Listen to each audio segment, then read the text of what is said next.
When I had my son, I was like, okay, anything you do moving forward, like what are you gonna do to build something for him? And so I thought, like, this is gonna be a fresh start for you. You have quite a bit saved for a down payment. Why don't you just go for it? Welcome to the Build Up Podcast. I'm Priscilla Facey, founder CEO of Build Up Development Co., and we are talking to inspiring entrepreneurs about their financial past, present, and future. Learn the secrets to building wealth and financial stability from people who were where you are right now. Along with my co-host, Blake Carter, and today we have Kayla Gray. Yeah, you got the best intro. That was amazing. Dang. Because I think we're both just huge fans, especially myself, like working in media and following your career. I'm super excited to talk to you. Respect is so mutual. Thank you both for having me. I'm just like, I don't know if I'm going to live up to that. Kayla Gray. You will. You are right now. So, okay, we chatted a little bit and you had this incredible story. I mean, for starters, you were 15, living on your own, young rebel? Yeah, I was not the best child growing up by any parent's standards. So essentially, someone who, had battled through depression at a very young age, was finding it very complicated and hard to communicate that with my parent, a single mom, my mom.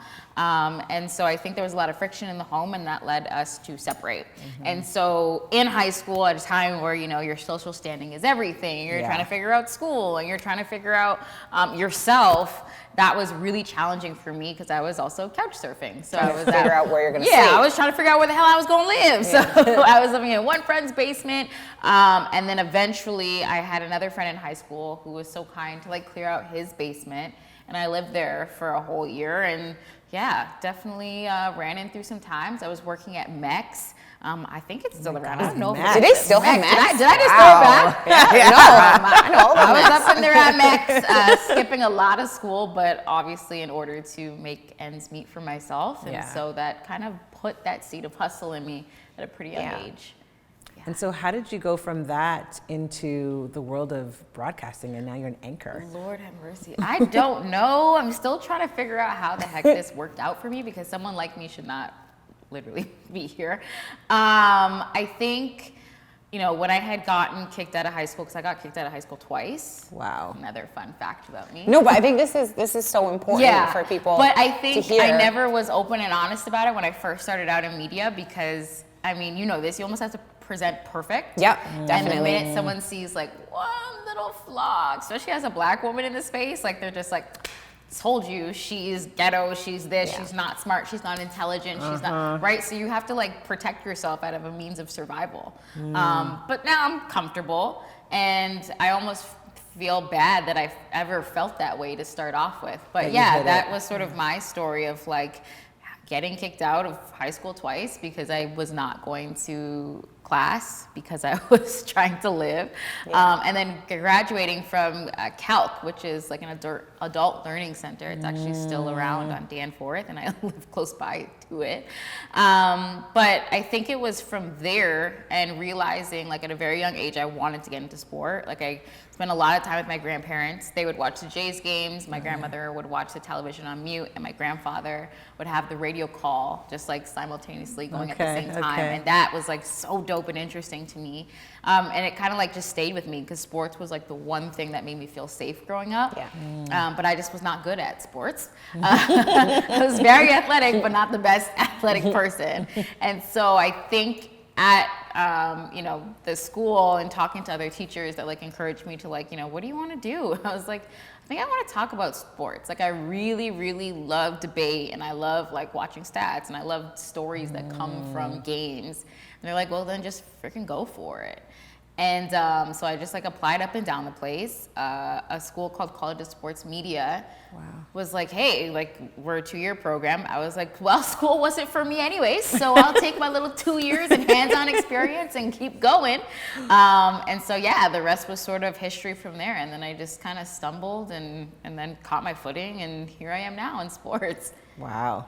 No, that's an incredible story. And I remember when we were chatting, you had mentioned that you know, growing up, you had some struggles in terms of money and mindset around money, and your mom being a single parent. Yeah. And that really informed a lot of your beliefs. But somehow you ended up saving this large sum of money, especially at your very young age. Yeah. How did you go from, you know, couch surfing? Yeah, like literally 13 cents in my bank account, like as a kid. And I just like, it was the pattern that I was on was like paycheck to paycheck. And you don't realize like how much that messes with you, like as you enter into kind of being a young adult where you're just like, I guess this is just where it is. So like I was the kid that like, I never thought about a wedding. I never thought about going to prom. I didn't go to prom. But these are because these were things that felt so out of reach for me that I just sort of made up this narrative in my mind of like, you didn't want to do that anyways. Yeah. So like things like home ownership.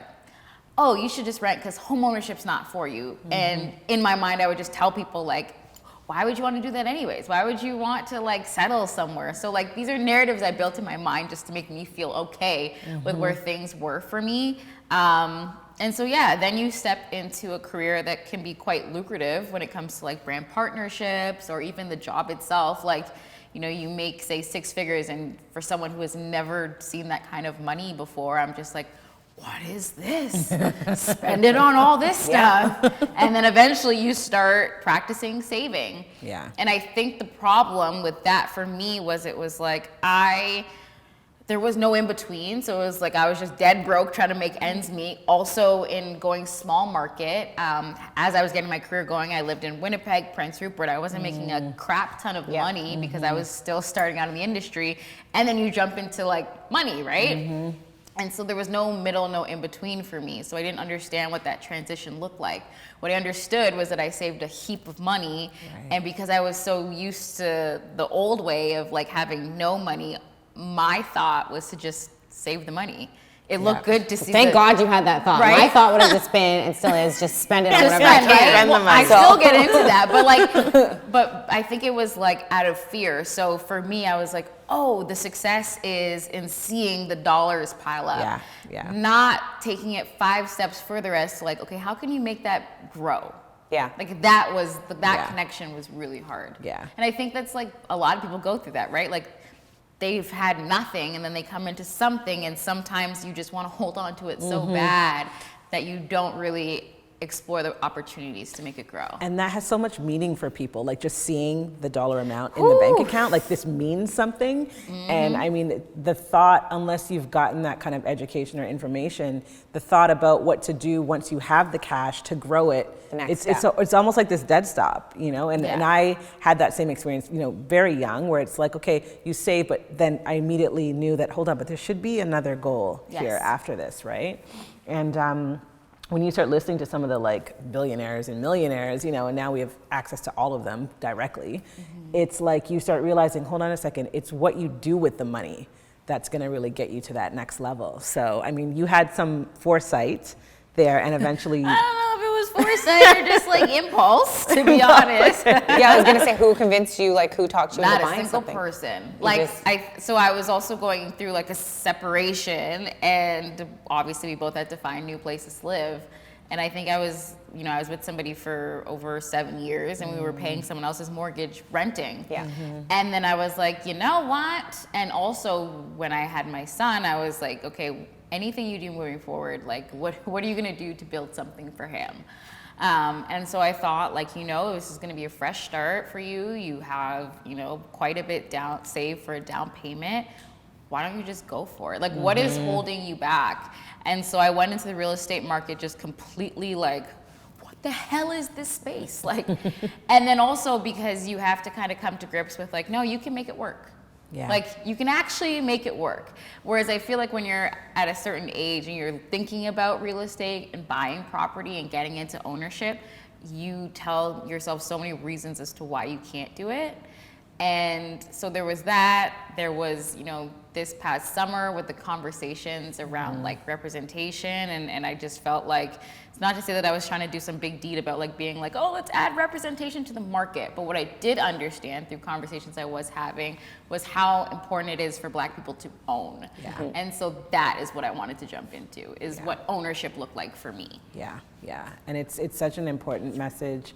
I mean, in terms of, having a place to kind of just plant that seed and start that for your child or whomever, for your community, for that next generation, you know, for your god kid, whatever that's going to be. Like, your space is wild, man. I'm sorry.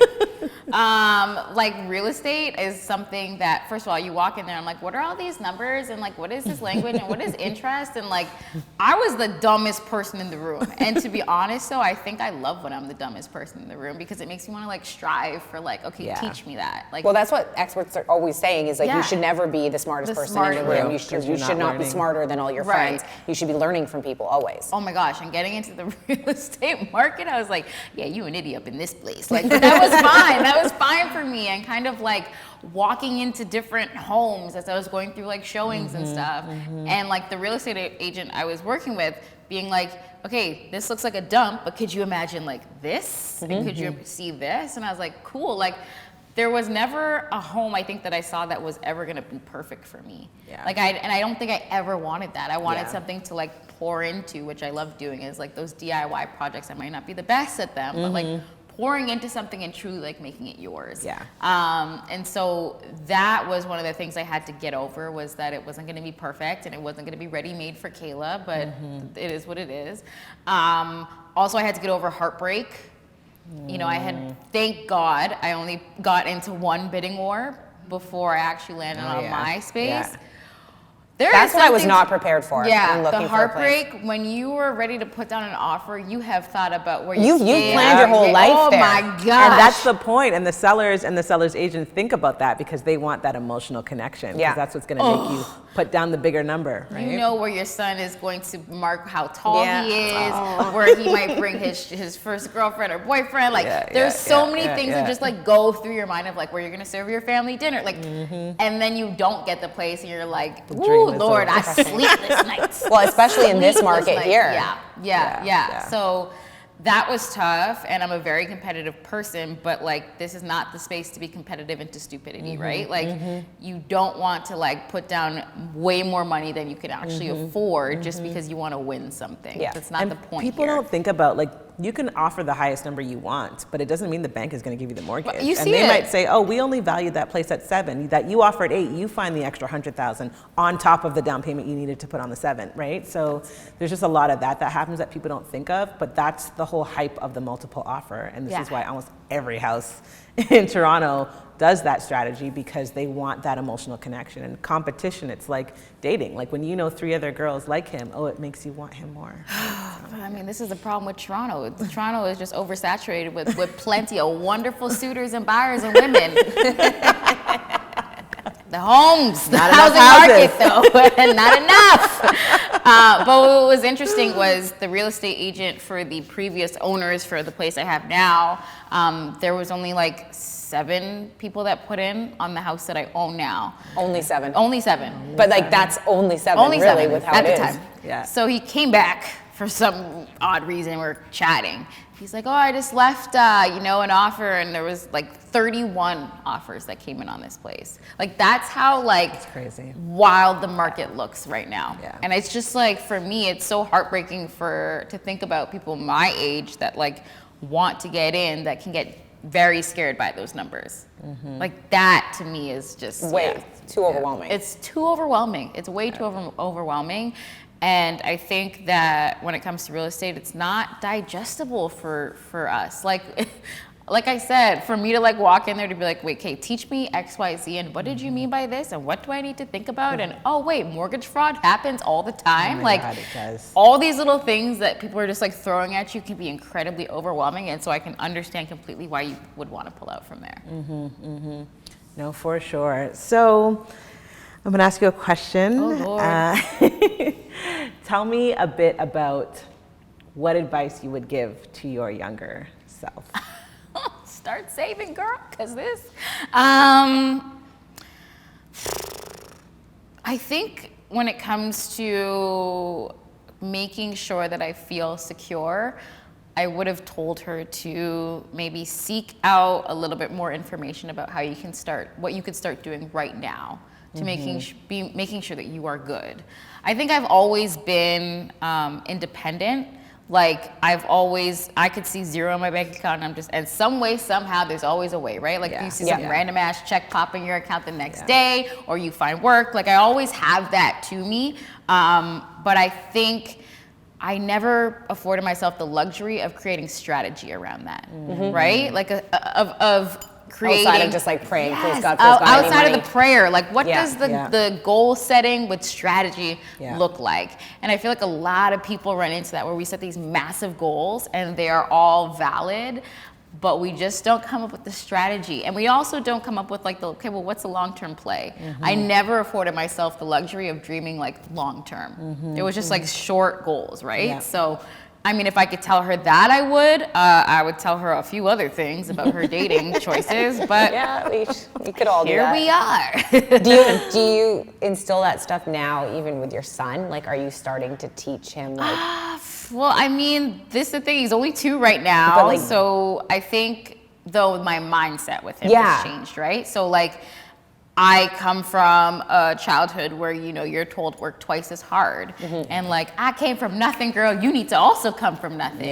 But I think right now I'm kind of positioning myself where I'm not going to feel so bad if I give my child some things. Do you know what I mean? I'm not going to feel so bad if I give him like a head start with like, hey, I've saved up this for you. Go make something happen. Because what I'm finding out now when it comes to the conversation around generational wealth is those who are kind of better off, they had help, and they had head starts. And so but that doesn't make them less hard workers. That's the thing, there's nothing wrong with that. And setting your son up for a successful future. And if you start teaching him young the lessons you wish you had learned. Right. And this is something that I even saw in high school, and I think I had a little bit of envy because I would see the students that were getting the 90s, the straight A's.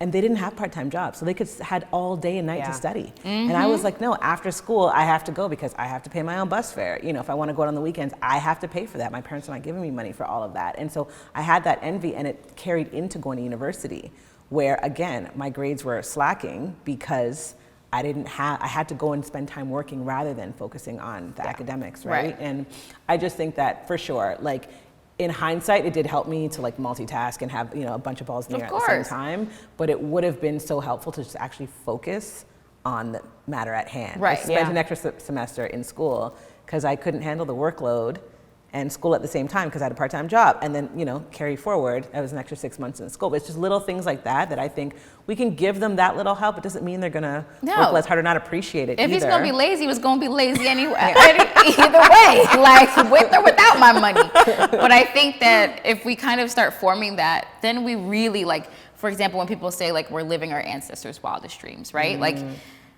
that has to continue still. It can't just like stop on being like, okay, so we're here, y'all, and let's just work twice as hard for every other thing. There's still progress. There's still steps that we need to take to help advance each other, advance our families. And you want your son to be even better than you. Exactly. Yes. Exactly. And even better than me is probably starting off with a little bit of something behind him, right? And just praying that he sees his mom working as hard as she does, and that is where he gets that from. That is the motivation. So that's that. Hopefully, he does follow that path, and if he doesn't, then don't come to me.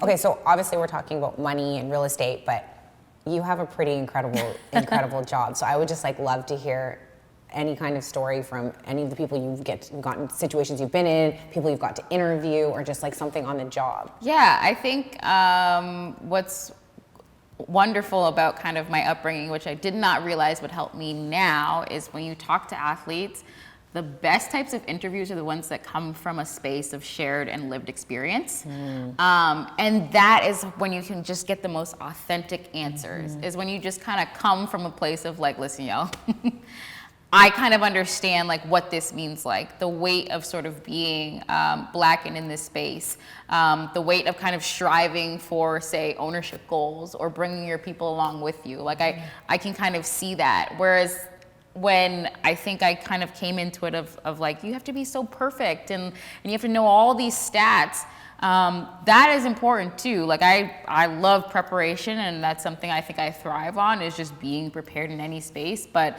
I think when it comes to the best work that I've done, it's kind of just been the most authentic when it's come from a place of like understanding and just keeping it real in that sense. And in order to do that, you have to live life. Yes. You cannot just like show up perfect. I mean, you know this. If you have not lived, you cannot draw certain stories from people. You can prep all you want and do all Yes. your Googling. And I've been in situations in artist interviews where my co-host has his stock questions that he recycles for every person, and the artist will call them out. Like, was that on my Wikipedia? It's wrong, by the way. Right. And then I'm getting along with them because we're just like joking in the corner, just having like a real life connection to something that's happened. That to me, I think, was the biggest thing I've learned, is like in order to get anyone's insight on their life, you too must live a life. So, you know, that's kind of challenged me in a sense where I thought it was all work. It's finding balance. It's like being a mom, it's being a friend, it's being a partner. Like that type of stuff I think helps make you a better interviewer. But yeah, I think also too, like 15-year-old Kayla shows up day to day when I'm at work because I don't stay in the same kind of lane. I'm a very creative person, which is also another thing that this industry has taught me, is like in some rooms I'm actually the smartest or like the most creative, and I should not sell myself short on that. But also because I have that experience of like, if it doesn't work here, you need to go here for your money, or if it doesn't work here, you have to try this avenue. I think it's allowed me to be more fluid in the things that I'm doing. Like I don't just have one hand in one space. I like to kind of leads me to like another question of to any young woman that's watching right now, who's watching this podcast and wants to be the next Kayla Gray or wants to get into media. You'll be better than me. And what is your advice? And I think that's like such a key one, being able to be fluid. And we've seen with the pandemic, people have had to switch up their careers real quick and adapt. Be adaptable, but also try new things. Like when I've gotten to journalism school, as much as I kind of knew, okay, if you want to do storytelling, you likely want to front it yourself. But I think when I got in, I had this dream of being an editor.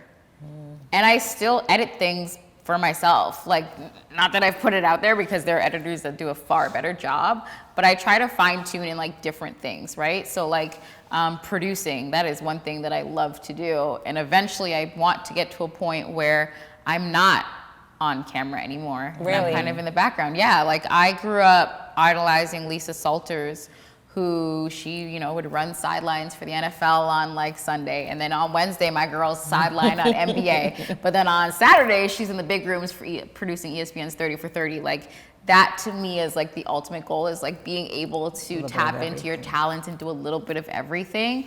But then also I think too, why it's so important is like wanting to build into someone that kind of takes on a more of a role from production is, again, it goes back to ownership. People look at like me and they're like, oh my gosh, like you have so much power and like you can do all these things. And it's like, true, but I'm also a presenter. And that's not to minimize what I do, because I do definitely think that there's a lot that I could do with my platform, but like I can't hire anyone. I don't get to choose what shots you see. I don't get to really, at the end of the day, choose what story makes it higher or lower in what you watch on television.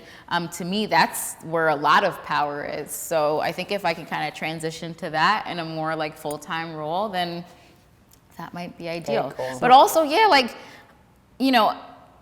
I think when it comes back to like the goals and strategy and long-term and kind of moving that goal line, like just always having sort of like a moving target, it helps keep you motivated, but also like refined in your tools and like what you are learning or what you're teaching yourself. But moving it also allows for the next to come in.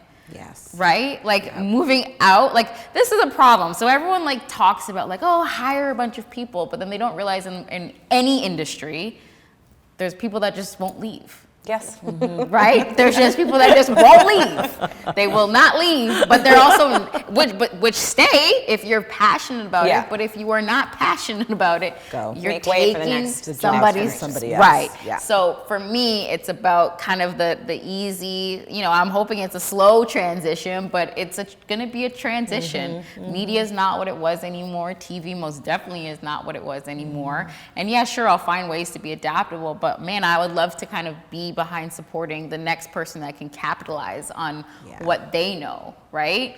So that to me, I think is the ultimate goal. Thank you so much for listening. If you liked what you heard and for any must-have financial knowledge, follow us on Instagram at BuildUpDevCo, and we're on Clubhouse as the Real Estate Wealth Club. Thanks so much.